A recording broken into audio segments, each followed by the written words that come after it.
Hazrat Usama bin Zaid radiyallahu anhu states that Allah's Apostle sallallahu alaihi wasallam dispatched us to Huraqa, a branch of Juhayna tribe, for a jihad. We reached there early in the morning and put them to rout. Then I, along with an Ansari, surrounded a man of that tribe. But when he was overpowered, they said, La ilaha illallah. The Ansari spared him, but I spared him to death. When we returned, the news had reached the Prophet sallallahu alaihi wasallam. So the Prophet sallallahu alaihi wasallam said to me, Did you kill him in spite of his pronouncing the article of faith? I submitted, O Allah's Apostle sallallahu alaihi wasallam, he uttered the article of faith in order to save his life. Allah's Apostle sallallahu alaihi wasallam again said, You killed him in spite of his pronouncing the article of faith.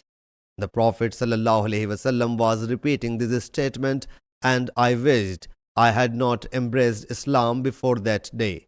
Sahih Muslim Hadith number 274.